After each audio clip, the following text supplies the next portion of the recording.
La donna è mobile. Credo di no. Buongiorno a tutti, rieccomi qua.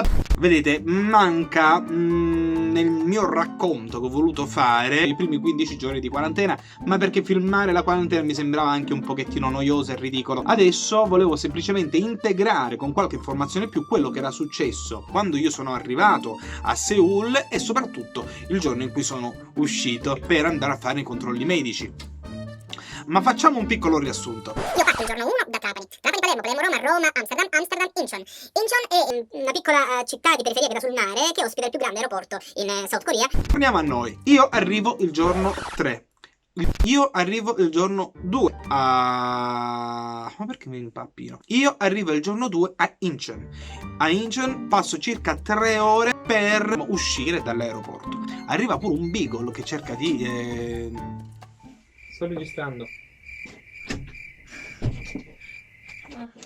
Vabbè, arriva pure un beagle che mi controlla nel frattempo. Ma fatto sta, Fernanda, basta, maledetta. Fatto sta che i controlli medici però non li potevo fare più perché dal momento in cui sono arrivato a quello sono uscito già erano passate 3 ore e si erano fatte le 6:30, era già buio, io ancora dovevo arrivare a Seoul, sarei arrivato alle 7, quindi l'ospedale non era più in condizione di farmi il tampone, quindi mi abbonano quel test in quel determinato momento, mi dicono lo farai l'indomani. Eccomelo qua. Eccoci per le strade di Seoul, c'è pure Fernanda.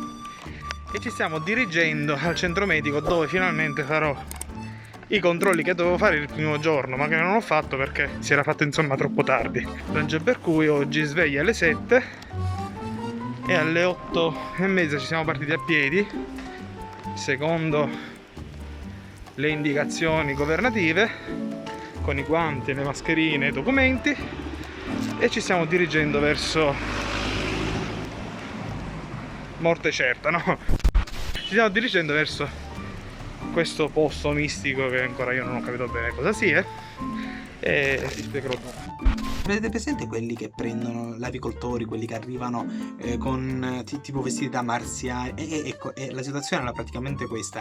Arrivano e iniziano a parlarmi e chiedermi cose in coreano. La cosa assurda è che non c'era una persona che parlasse inglese.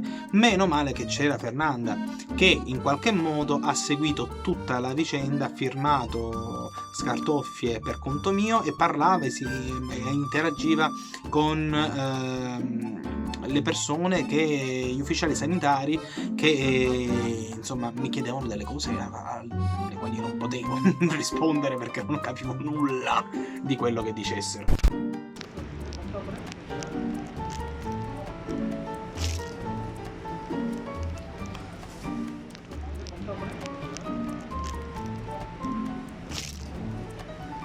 È tutto scritto in coreano, ma anche in inglese. Chissà cosa si diranno mai. Percorso alternativo, hanno chiuso completamente con delle barriere neanche tanta roba in realtà, erano semplicemente, sapete, le strisce quelle bianche e rosse, in più c'erano delle transenne.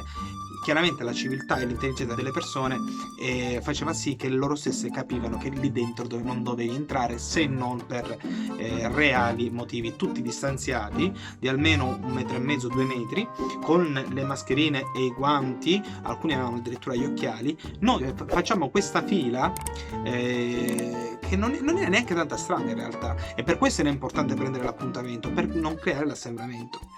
Noi arriviamo in questo punto e mi rendo conto che c'era una struttura L formata da dei container, semplicemente container. Erano dei piccoli container, saranno stati un 4 metri per 2, penso, e all'interno avevano creato delle cabine. Bene, sta entrando a pulire.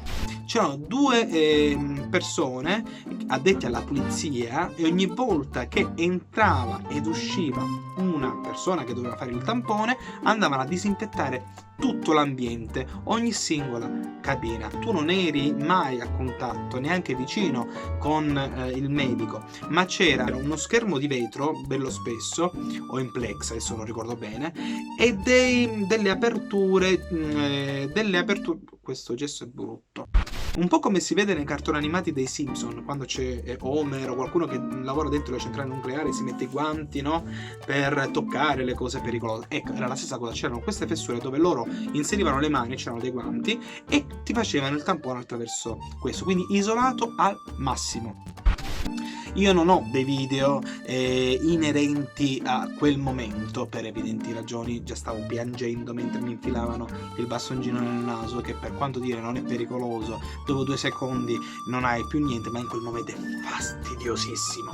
Se proprio volete vedere invece dentro, vi lascio qui sopra un altro video, non mio, di un altro canale che tratta l'argomento e vi fa vedere esattamente di cosa sto parlando.